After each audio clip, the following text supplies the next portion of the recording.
Thank you and good morning. So, it turns out that the phrase, "I'm making a movie," might just be one of the best pickup lines I've ever had the opportunity to use. And it works especially well when that phrase is actually true.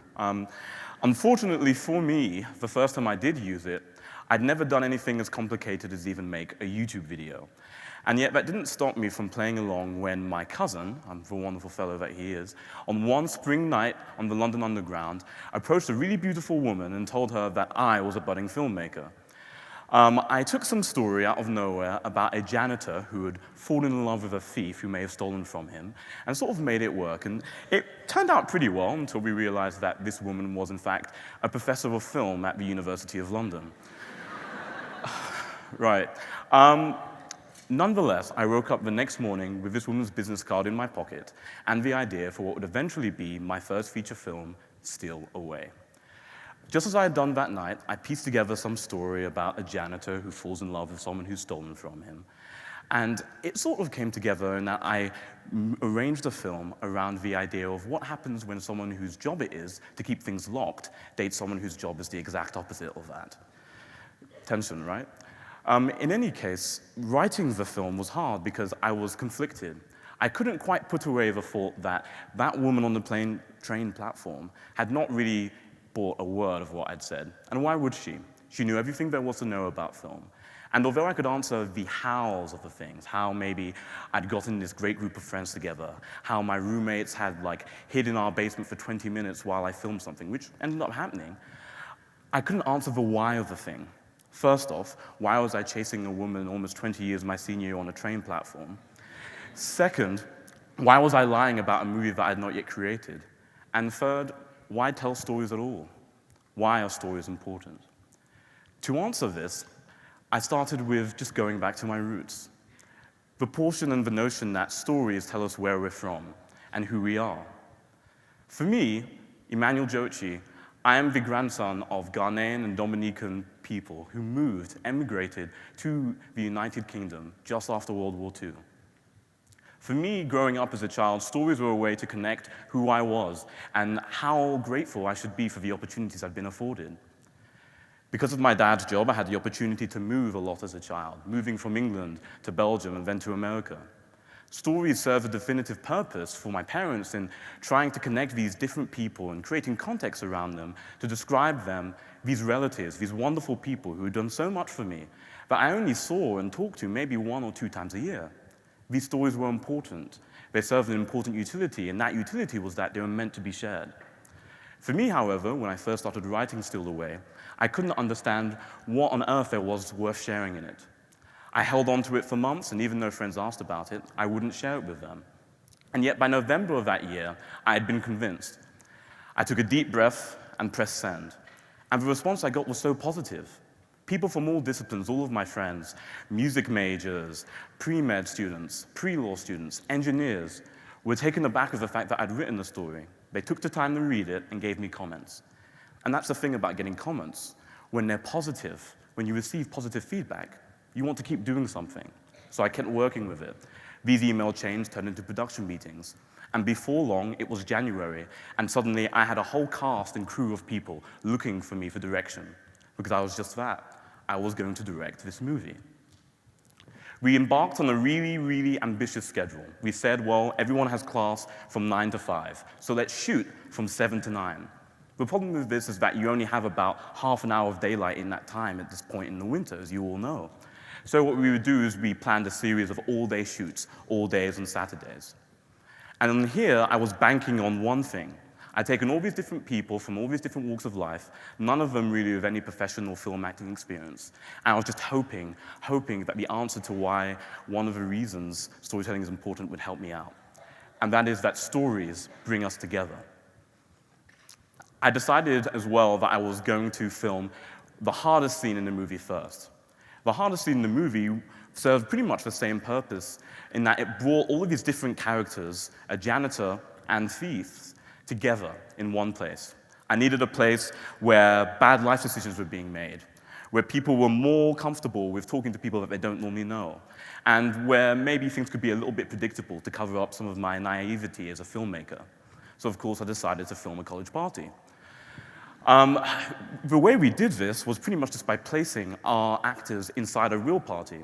And of course, predictably, it was a disaster. But it turns out that even when you drop your camera into a bucket of ice, and that even when you shoot 4 more hours more than you were supposed to, and like a 2-hour shoot turns into a 6-hour one, and even when by the end of it, your lead actor is too drunk to even function, deliver his lines, you can go in the next day, sit at a computer, pull up Adobe Premiere, change the lighting, cut a couple things, do some voiceovers, and after an hour and a half of work, you have a wonderful scene. The magic of movie making. But even after all of this, I kept questioning why it was people were coming back. There had to be some element to storytelling that was bigger than my film. Sure, I'd put a lot of work into the story, but it was no Oscar winner. I didn't see myself as being a particularly Christopher Nolan type. But I was missing one of the most important ingredients about storytelling, and that is that stories come from somewhere. Stories have real elements, and here I was making a film about struggling college students using struggling college students. There was a sort of equality there, an equality. For me personally, though, the real element in my story was the character of Reggie. Reggie in my life had been a janitor at my high school. A janitor who spent his days working at this all-boys school and telling us all these amazing stories about how he had been a backup guitarist for nearly every act that ever came to Toledo. Picture this, coming into school late one day and listening to a guy singing something, a bass line that sounds like the intro to Seinfeld, like that. And then saying, "Oh, hi, Emmanuel, how's it going?" He was nuts, absolutely crazy. And because of that, we didn't really believe him. It didn't matter that we'd heard Reggie play a couple times, that we knew he was a good bass player. We ignored it. We ignored that fundamental element to storytelling, that is, when it comes to personal stories, anyone can tell them. Everyone has a story, and it's not just the general facts of our lives. It's that whole narrative.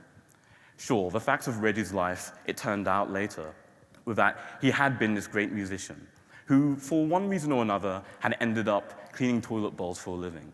But that didn't change who Reggie was. Just because Reggie had changed his profession didn't mean that he wasn't a performer, that he wasn't capable of expressing the unknowable, the unfeelable. And that's something that's really important about storytelling. I realized it on the night of our premiere. There had been a joke that even through all of the process of writing had somehow escaped the clutches of even my most steadfast critics. It was a terrible joke, and I realized that even before it was said. I remember sitting there in my seat, looking up gingerly at the silver screen at Gateway Film Center and thinking, please, please, please laugh. And the audience did laugh. And it wasn't necessarily because the joke was that great, but they connected with me in that moment. They understood just how bad a joke could be. And that was fine, because that's what we do. We connect with elements of stories. It's the same thing that draws us in when we watch a child that maybe can't sing too well at a Christmas program. It's the same thing that warms our hearts when our parents tell the weird story of how they met.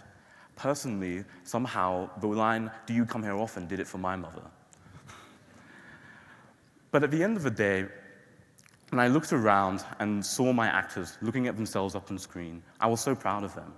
They'd put themselves out of their comfort zones. They'd embarked on something. They'd tried that noble mission. The ancient tradition of storytelling, and that's what it is, starting all the way back from Sophocles, the idea was to watch something occur on stage and to be able to connect with it, to watch ideas that are worth spreading in a sort of dramatic context. It's funny how just one woman on a train platform who could see through all of the BS that I was telling her, just by listening to a personal story that may or may not have been real, really changed my life. There are times when I think back to that train platform and I think of that woman. I've sent her an email telling her all that has happened since, how I made a film, how I had lied about making the film previously, of course. And as of yet, strangely, I haven't really gotten a response. But that's okay. I like to think that the story that began on that train platform nearly 2 years ago now isn't necessarily over. That maybe one day, on a cold night just like this one will be this evening, unfortunately, I'll be on the train platform and I'll see that lady again. And she'll ask me all these different questions and we'll catch up. But it may not happen at all, and that's okay. Because that's one of the real gems of telling your own personal story. We decide when it ends. Thank you, and stay gold.